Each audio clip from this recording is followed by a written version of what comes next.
Well, it's Ezra Levant here just outside Washington, D.C. at the CPAC conference. My first time. I tell you, it's a very exciting feeling for a conservative, especially from a non-conservative country like Canada. I feel like it's a giant reunion of activists, thinkers, and we're talking right now with Herb London of the London Center, who is a foreign policy scholar.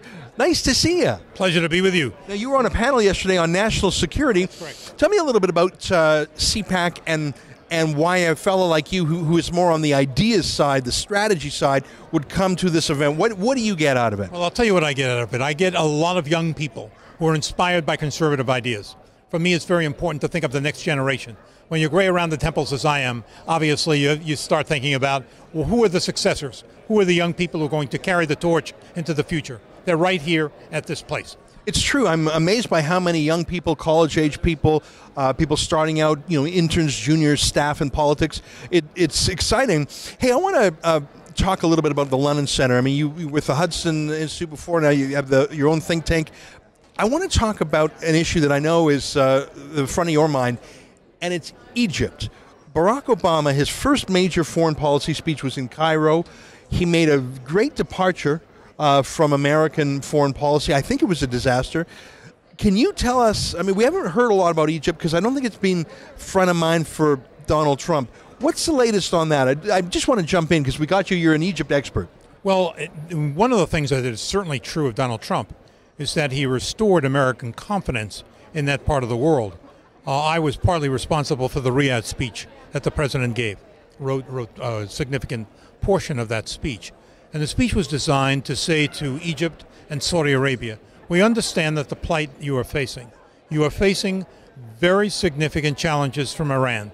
And the desire for this Shia crescent from Tehran to the Mediterranean is a threat to you. We understand that. We're not going to put 100,000 troops in the ground as we did in the past. However, we can provide logistics, intelligence, military equipment that would serve you very effectively.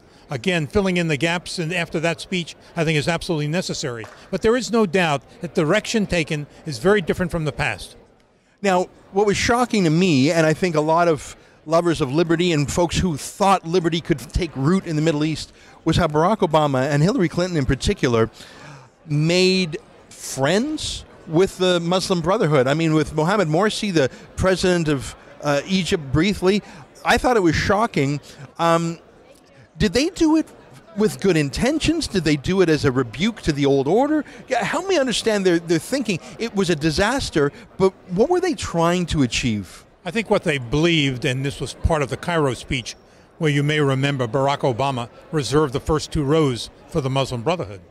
And what he was saying, in effect, is that the Muslim Brotherhood could be negotiated with. We think they're only a terrorist group. That's not true. That was his view. However, it's very interesting. I went to a meeting of the Council of Foreign Relations. Hillary Clinton was there with 4 members of the Muslim Brotherhood, trying to point out these are terrific young people. And they came right out of central casting. The woman looked like a young Hedy Lamarr. The 3 guys, one went to Oxford, one went to Cambridge, one went to Harvard. They were all extraordinary. Yeah. So I asked the question, how do you feel about the Copts in your country? The Coptic Christian. And they said, oh, we wanted everything in our power to incorporate them into the Egyptian body politic. Of course, none of that was true. Yeah. And so this was the PR. I mean, Muslim Brotherhood is very good at deceiving. Look, they were great at... Was Huma Abedin connected to them? I know her family was. Her family was, and she was on the board of a group that associated with the Muslim Brotherhood. And her mother, of course, was the editor of the Muslim Brotherhood newsletter. That's terrifying to me. I think she was, in many ways, Hillary Clinton's most senior advisor, certainly her most trusted personal confidant. I think America dodged a bullet there. The Middle East dodged a bullet. Here's the thing. Donald Trump poses with some justification. He's a grand deal maker, the art of the deal. He's been doing it in business, and he has had some success in Congress with his tax cut. Is it possible to do a grand deal in the Middle East, or is that a false... is that like a mirage in the desert? When you say a grand deal, that's somewhat ambiguous terminology. I would say if you're talking about a way in which Saudi Arabia and Egypt, and obviously Bahrain and Jordan, major Sunni states, can come together in some fashion to create a defense condominium that serves as a counterweight to the ambitions of Iran, That is the grand deal. And does Israel fit into that? Israel is an unregistered member of that team. Look, Sisi already has a very, very large bullseye on his back. You're referring to the president of Egypt. And you don't want to make it any larger. Right. So Israel can be part of it, but just on the down low. Well, keep in mind that one of the reasons why you've seen very few demonstrations in the Middle East after the change of the consulate and the embassy is in large part because both Egypt as well as Saudi Arabia want to make sure that they maintain close ties to Israel. Isn't that? It's a very good point.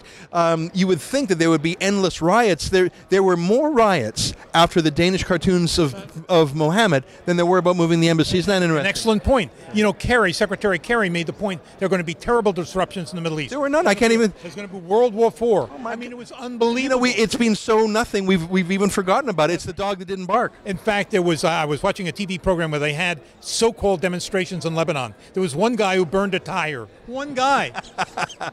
Well, I tell you, that's a demonstration. I can live with that. Listen, Herb, it's great to catch up with you in person. Pleasure to be with you as well. Well, keep on fighting. I'm so glad that your ideas are finding their way into this administration, and I think the whole world is safer for it. Nice to see you today. Very kind. All right. Very kind of you. Thank you. Cheers. Nice to be with you. That's Herbert London. We're here at CPAC. We'll have more interviews in the days ahead. We're at CPAC. It's a giant conservative conference in Washington, D.C. I got to say, I've seen some Canadians here, though. Hey, if you want to see all our videos from CPAC, go to the rebel.media/rebelcpac.